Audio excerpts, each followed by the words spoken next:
My school, my rules. No loitering. No Outside food. No talking. No laughing. No going to the bathroom. It's pretty common. Creativity has no place in this school's rules. So tonight we're taking a hard look at the state of our education.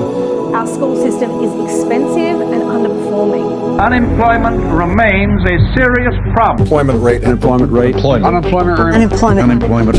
Catastrophe of unemployment. Fear of unemployment.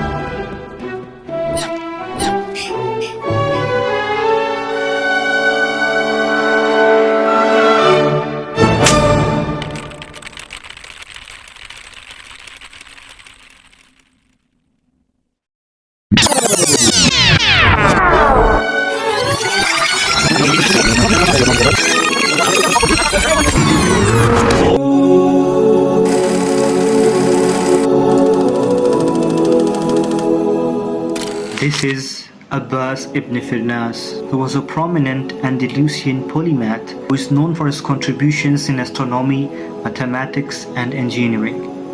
He is also credited with building the first flying machine, which was an early form of a glider. And never got as high as an elephant's eye. Just let her loose, and where she goes, nobody knows. They call her the Flying Sausage. Film made in 1903 recalls the first flight of this primitive biplane.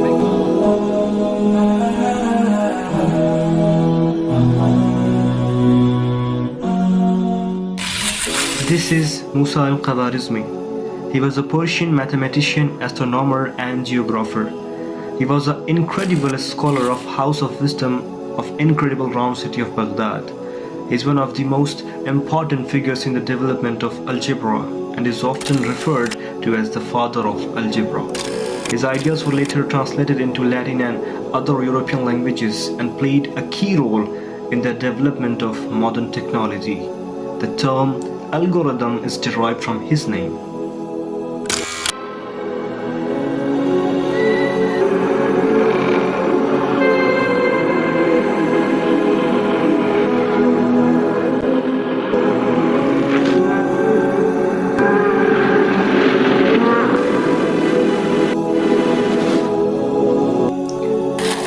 This is Jabir ibn Hayyan.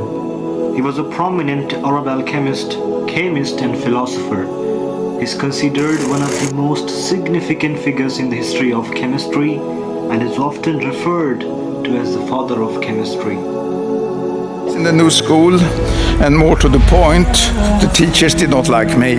In fact, one of them failed me in chemistry.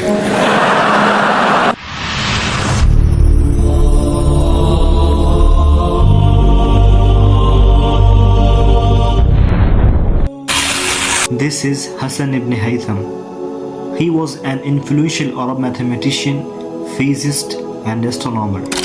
He is widely regarded as one of the greatest scientists of the medieval Islamic world and is known for his contributions to optics, mathematics, and astronomy.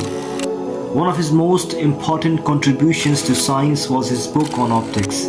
He wrote a book called Kitab al-Manazir, the Book of Optics, which is considered one of the most influential works in the history of optics. In this book, he explained how vision works and introduced the concept of the camera obscura, which is the basis for modern photography.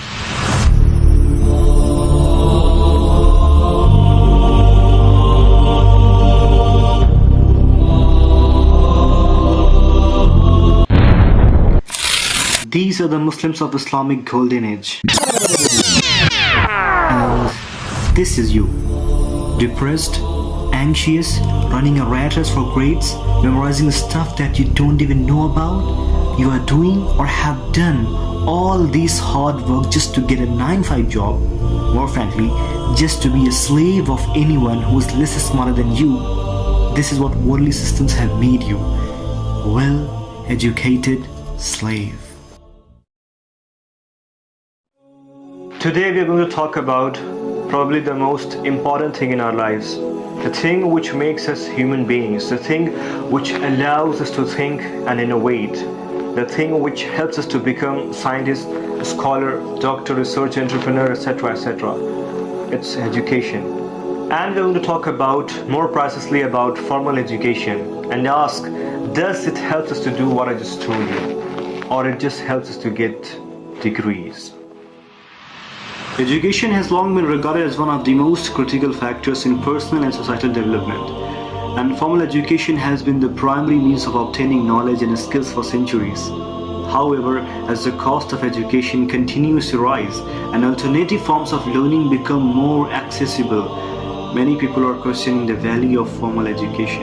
Is the time, effort, and expense of formal education worth it in today's world? Today's video gives us the answer of the questions related to education system. It's an eye-opening video and just makes us think that where our formal education is taking us and where we are supposed to go. So let's get started. Before we discuss about the advantages and drawbacks of our modern education system, let us first know what is the real meaning of education. The term education is derived from the Latin word educere or educare and educatum, which means to learn, to know, to lead out. That is, education means to lead out internal hidden talent of a child or a person. So the main objective of education is to let students think and learn and innovate. The simple meaning of education is to know about something and question it. So the question is, does the concept of formal education totally intersects with the meaning of education? Does formal education allows us to think and innovate or to lead out? And the most important one, is formal education worth it? These are the questions that have been debated for many years. Education has long been viewed as a gateway to success, with formal education being the most widely accepted path to knowledge and skill development.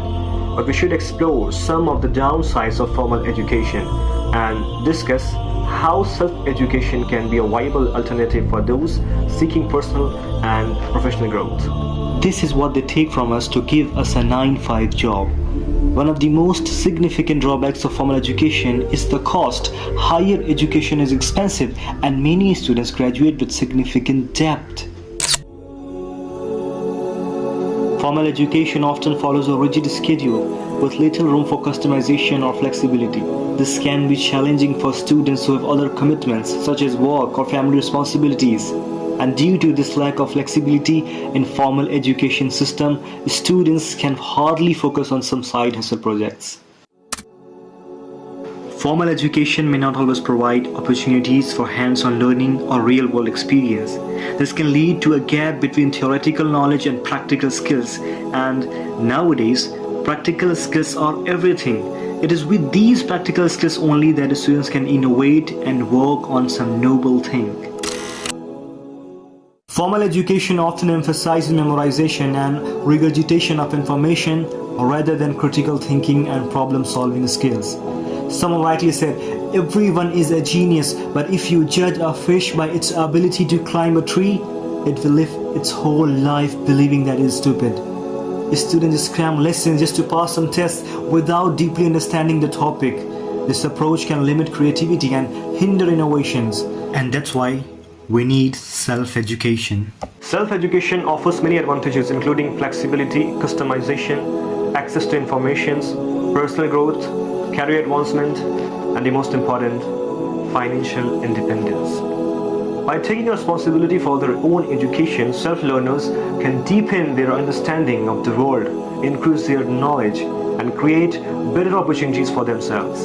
In Islam, self-education is highly valued and encouraged. Seeking knowledge is considered a religious obligation for every single Muslim, and it is one of the fundamental principles of Islam. In fact, the first revelation of the Quran to the Prophet Muhammad ﷺ began with the word Iqra, read. So let's see what self-education gives us.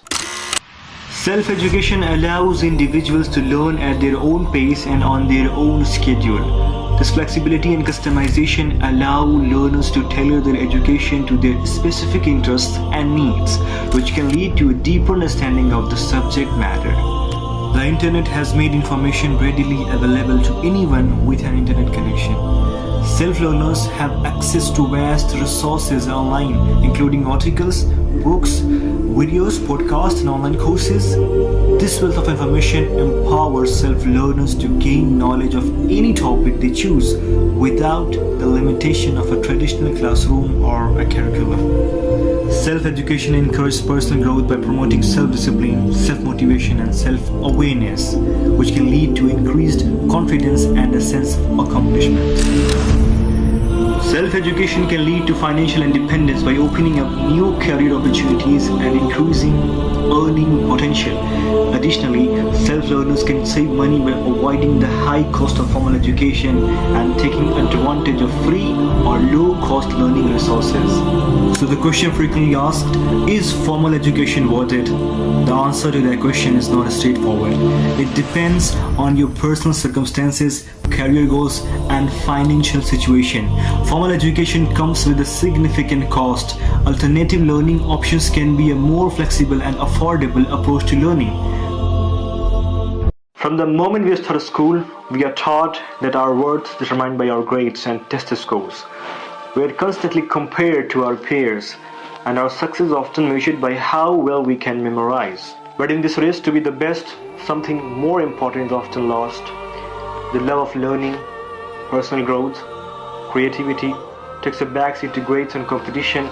We are told what to learn, how to learn it, and when to learn it, without being given the opportunity to explore our own interests or passions. As a result, many students feel overwhelmed, stressed, and burned out. They struggle to keep up with the demands of the education system, and they feel like they are good for nothing. They cannot do anything in their life. Their parents are upset with them. They're upset with themselves. They may feel like they're simply running in circles without making any progress. So it's time to acknowledge the flaws in the education system and work towards a more holistic and inclusive approach to education. One that prioritizes personal growth, creativity, and critical thinking, while also ensuring that all individuals have access to quality education regardless of their socio-economic background. And I'm not saying that you go to your parents and say, "Hey dad, I'm done with this education system." There's so much fallacy associated with the formal education system, and there are so many people who are making videos on YouTube about self-education. So therefore, I'm not going to school or college anymore, and I will follow my passion and work on it. That's not ideal approach. Yeah, I'm saying that there's so much fallacy associated with modern education system, but that doesn't mean that you will go and argue with your parents. There's generation gap, man. They're not going to understand you. You know what they're going to tell you? That the son of Abdul Rauf Bhai or your cousin is graduated from these education systems, and you know what? He's earning $1,000 a month. What are you doing? Watching Najmur Rahman on YouTube? That's what you do? And after that, you are upset now. You are done with your parents. No, you just go with flow. Do whatever they want, but quietly train yourself for what you want to do in your life. What I'm trying to convey here is that go to your school, college, attend your lectures, but do not totally rely on that system. Follow a balanced approach. Work on your self-education. Nobody learns anything of value in school, and everybody intrinsically knows this. School teaches you how to memorize stuff. We gonna test you on it, and you recall what you've read, and we gonna give you a grade on it. If you think of like what is education, like you're basically downloading data and algorithms into your brain, and it's actually amazingly bad. They told you sit down and what? Shut up and wait till we tell you what to do. I think the school system is criminal in that it kills a child's spirit of learning. My genius was crushed in school. I was labeled stupid and dyslexic and flunked out of school twice because I could not write. And today I have one of the top 3 books in the history of the New York Times. The New York Times bestseller list for over 5 years now. It's time to recognize that education is not a rat race, but a tool for personal and societal development. By promoting a more balanced and inclusive education system, we can help individuals strive and create a better future for us all. It's time to be free, it's time to win, it's time to be self-educated.